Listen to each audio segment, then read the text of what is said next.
On s'entretient aujourd'hui avec Natacha Lagarde. Elle est présidente du CA de la table agroalimentaire de Chaudière-Appalaches. Également, elle est propriétaire d'un arrêt gourmand et porte-parole des arrêts gourmands parce que c'est le sujet du jour, les arrêts gourmands. Bonjour. Bonjour. Madame Lagarde, vous avez fait le lancement officiel ce mercredi de la saison estivale et les gens aiment de plus en plus le tourisme gourmand, si je ne me trompe pas? Les gens aimaient déjà le tourisme gourmand. Les gens le découvrent de plus en plus parce qu'on en fait la promotion. Donc, les arrêts gourmands, c'est quelque chose que vous avez à côté de chez vous. Donc, les gens, là, de plus en plus, le connaissent. Donc, effectivement, pendant les vacances, on a toujours quelque chose de planifié qui est un petit peu plus loin de chez nous, mais on a des moments où on peut être chez nous et qu'on peut visiter chez nous. Qu'est-ce que vous proposez cet été?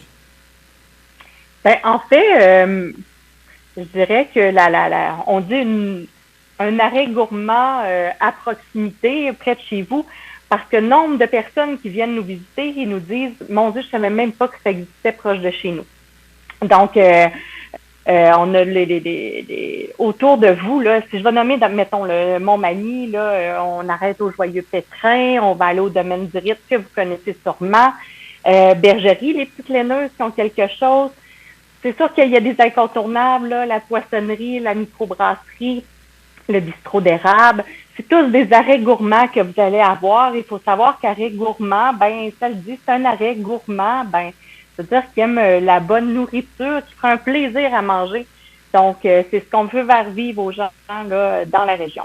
Donc, un arrêt gourmand, ça peut être un restaurant, ça peut être un commerce qui offre des produits de la région. Ça peut être des producteurs aussi. Oui, il y a les producteurs eux-mêmes. Donc, on va avoir la restauration qui va cuisiner avec des produits de la région, des bars laitiers, de ceux qui font de l'alcool. Donc, vous pouvez vous prévoir, là, il y en a qui vont dire tour de machine, il y en a qui vont dire road trip, là, tout dépendant de votre âge. Donc, vous pouvez, et Chaudière-Appalaches, c'est quand même assez grand, hein? Donc, sans sortir de la région, vous pouvez trouver quelques arrêts gourmands parce qu'on se nourrit 3 fois par jour. Mon adolescent, plus que ça, mais bon, minimalement 3 fois par jour. Donc, c'est là, les arrêts gourmands, c'est pour Chaudière-Appalaches. On l'a dit, le Chaudière-Appalaches est une très, très grande région. On peut aller en Beauce pour profiter des arrêts gourmands. On peut se rendre jusqu'à Kamouraska. Et ça, on parle de près de 160 arrêts gourmands dans la région. Et le communiqué que vous nous avez fait parvenir nous a dit aussi que la région de Chaudière-Appalaches, c'est la seconde en termes d'importance de production alimentaire au Québec. C'est pas rien, ça.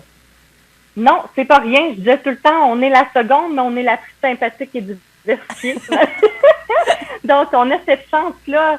Les gens qui vont faire, ils disent, ben, j'ai pas beaucoup de vacances ou ben, je veux pas trop, je sais pas trop qu'est-ce que je vais faire. Ben, peut-être ça prendre des journées durant l'été. C'est possible d'aller à la découverte. Et les arrêts gourmands sont souvent des gens qui vont vouloir partager sur place, vous expliquer ce qui arrive et ben sûrement qu'ils vont vous référer à un autre arrêt gourmand là, selon vos préférences. Et c'est toujours intéressant parce qu'ils sont bien indiqués, les arrêts gourmands. Il y a toujours l'image là, qui nous dit qu'on peut avoir l'information, dans le fond, sur votre site Internet. On reconnaît là, le fameux logo. Oui, le logo, ben, c'est une pancarte jaune avec un légume, je veux dire racine, qui ressemble, pour pas le nommer à Google, l'emplacement, pour dire vous êtes ici à un arrêt gourmand. Le site des arrêts gourmands, ben, bientôt va être, le nouveau site va sortir, donc ça va être encore de plus en plus facile pour pouvoir prévoir votre itinéraire gourmand, là. Donc, sur les sites Internet, et chaque arrêt gourmand connaît les autres. Est-ce que vous proposez déjà des itinéraires? On ne propose pas des itinéraires. On laisse les gens aller. C'est sûr que si vous suivez les arrêts gourmands sur Instagram, vous allez voir Samuel Larochelle qui est l'influenceur, la personne qui s'occupe du site durant l'été et va proposer des places à aller voir. Mais on laisse les gens faire leur choix à eux. Et souvent, ben, ce qui revient, parce que chez nous, on est arrêt gourmand, là, à la ferme des Sans-Acres, à la quai de chemin, et les gens disent « Oh mon Dieu, j'aurais pas juste d'une vie pour tout faire. » Puis je dis « C'est pas grave, il y a plus qu'une année et plus qu'une été. » Oui, parce que là, c'est proposé pour l'été, mais tous ces gens-là et tous ces commerces et tous ces producteurs-là continuent à vivre après. Là. On peut encore aller les voir en dehors de l'été. Oui, il faut seulement vérifier les heures d'ouverture parce que c'est sûr que de la Saint-Jean-Baptiste à la Fête du travail, Action de grâce, c'est quand même la grande portion touristique. Après, les heures peuvent être réduites de se référer à leur site web. Et de quelle façon sont sélectionnés les commerces qu'on peut retrouver dans les arrêts gourmands?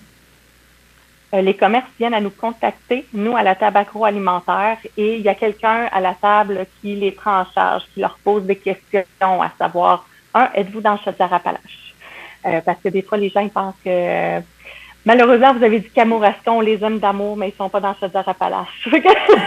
Voilà. Fait que, ils regardent la région, après, ils regardent aussi est-ce que c'est quelqu'un en restauration? Est-ce que la personne en restauration prend des produits du terroir de la Chaudière-Appalaches?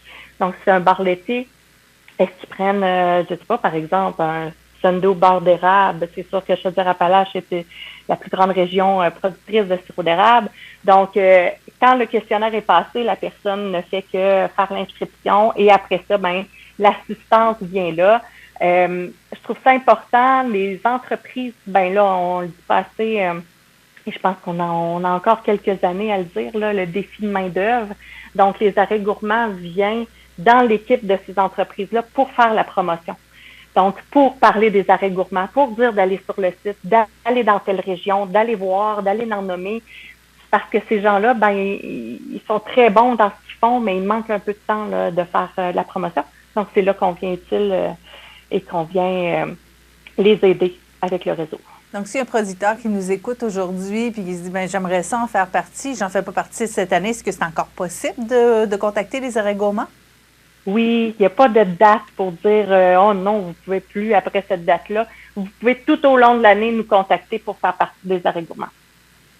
Bien, on va inviter les gens à s'inscrire, les producteurs, mais on va inviter les gens à aller se substanter et profiter de ces arrêts gourmands dans Chaudière-Appalaches tout au long de l'été. On vous rappelle, il y en a près de 160, donc un par jour pour tout l'été. Ça, on peut tous les voir.